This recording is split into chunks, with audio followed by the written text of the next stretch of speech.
जब भी संसार में कोई महान परिवर्तन घटित होता है, वह साधारण नहीं होता।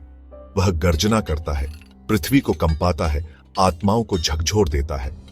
ऐसा ही एक अद्वितीय क्षण था जब कपिलवस्तु के सिंहनाद नरेश, शाक्य कुल के गौरव, राजकुमार सिद्धार्थ गौतम ने अपने राजमहल की सुख संपदा को त्याग कर सत्य की खोज में प्रस्थान किया।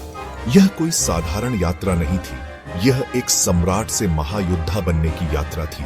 एक ऐसा योद्धा जिसने संसार को अज्ञान के अंधकार से मुक्त करने के लिए आत्म बलिदान कर दिया। यह वही क्षण था जब एक राजकुमार ने सन्यासी का रूप धारण कर संसार को प्रकाशित करने का संकल्प लिया। रात्रि का गहन अंधकार अपने चरम पर था। समस्त नगर निद्रा में लीन था, परंतु राजमहल के भीतर एक प्रचंड ज्वाला धधक रही थी। यह ज्वाला थी सत्य की, वैराग्य की, आत्मज्ञान की। सिद्धार्थ के अंतर्मन में एक महासमर छिड़ा हुआ था।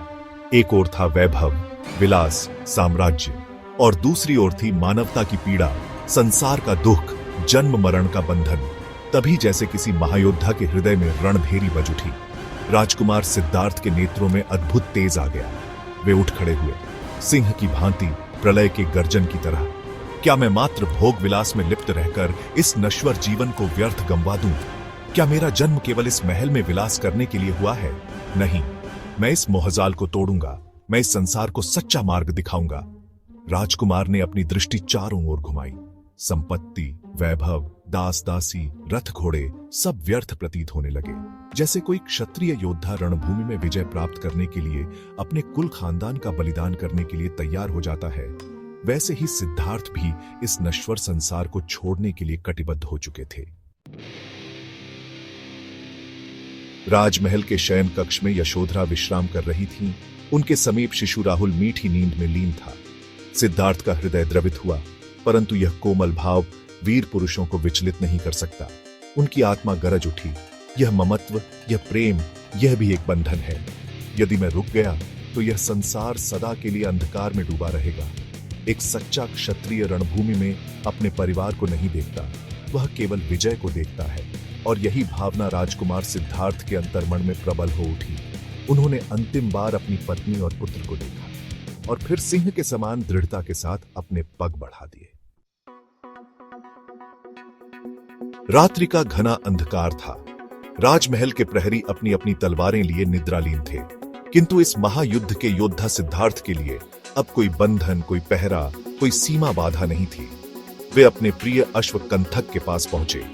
उनके सारथी चन्ना ने अंधेरे में अपनी आंखें मलते हुए देखा कि उनका स्वामी युद्ध के लिए तैयार हो चुके हैं। स्वामी, ये क्या कर रहे हैं आप? इस समय कहां प्रस्थान कर रहे हैं? चन्ना ने विह्वल होकर पूछा।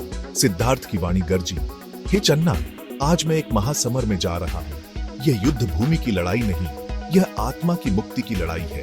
मैं सत्य की खोज में जा रहा हूं। चन्ना स्तब्ध रह गया। उसने कई युद्धों में शूरवीरों को रणभूमि में जाते देखा था, परंतु यह युद्ध अनोखा था।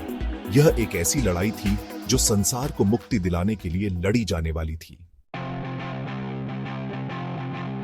कंथक अश्व भी इस संग्राम का साथी बनने के लिए तैयार था। वह हिनहिनाया, जैसे यह संकेत कर रहा हो कि वह अपने स्वामी के साथ इस सत्य यात्रा का अंग बनने को आतुर है। सिद्धार्थ ने उसकी पीठ थपथपाई और फिर एक वीर योद्धा की भांति उस पर सवार हो गए। कपिलवस्तु के महल को छोड़ते समय सिद्धार्थ ने एक बार पीछे मुड़कर देखा। वह नगर जहां वे जन्मे थे, जहां उन्होंने राजसी वैभव में दिन बिताए थे, अब उनके लिए केवल एक स्मृति था। उनके नेत्रों में अद्भुत प्रकाश था। उनकी भुजाएं शक्ति से भरी हुई थी। उनका हृदय अटल निश्चय से दृढ़ था। और फिर कंथक अश्व वज्र की भांति आगे बढ़ा। पृथ्वी हिल उठी, वायु वेगवान हो गई। आकाश जैसे उनके निर्णय पर गर्जना कर उठा। यह कोई साधारण यात्रा नहीं थी, यह एक महासंग्राम था जो अज्ञान के अंधकार से लड़ने के लिए प्रारंभ हुआ था। कपिलवस्तु को पार करते हुए वे अनोमा नदी के तट पर पहुंचे। वहां राजकुमार सिद्धार्थ ने अपने स्वर्ण जटित राजसी वस्त्र उतार दिए, अपने केशों को स्वयं काट डाला और सिंह की भांति गर्जना की, आज से मैं न राजकुमार हूं, न किसी कुल का उत्तराधिकारी। मैं अब सत्य का पथिक हूं, मैं अब सन्यासी हूं। उनकी वाणी गगनभेदी थी। चन्ना और कंथक अश्रुपूर्ण नेत्रों से अपने स्वामी को देख रहे थे। यह क्षण किसी महान योद्धा के आत्म बलिदान से कम नहीं था। यह वह क्षण था जब एक सम्राट स्वयं को त्याग कर जगत का राजा बनने के पथ पर अग्रसर हो रहा था। सिद्धार्थ ने चन्ना से कहा, हे चन्ना, लौट जाओ और मेरे माता पिता को बताओ कि उनका पुत्र अब संसार को मुक्ति का मार्ग दिखाने के लिए निकल पड़ा है। यह कहते ही सिद्धार्थ जंगल की ओर बढ़ गए। यह कोई साधारण विदाई नहीं थी। यह सागर की लहरों की गर्जना थी। यह पर्वत की अटल दृढ़ता थी। यह सच्चे वीर का आत्म बलिदान था। इस महात्याग ने इतिहास को नया मोड़ दिया। यह कोई साधारण यात्रा नहीं थी। यह एक सम्राट के सन्यासी बनने की गाथा थी। यह वीरता का चरमोत्कर्ष था। यही वह क्षण था जब सिद्धार्थ ने संसार को अंधकार से प्रकाश की ओर ले जाने की प्रतिज्ञा ली। और यहीं से प्रारंभ हुआ एक महायुद्ध, अज्ञान के विरुद्ध, मोह माया के विरुद्ध, सांसारिक बंधनों के विरुद्ध। यह युद्ध अकेले एक व्यक्ति ने नहीं लड़ा, यह संपूर्ण मानवता के लिए लड़ा गया।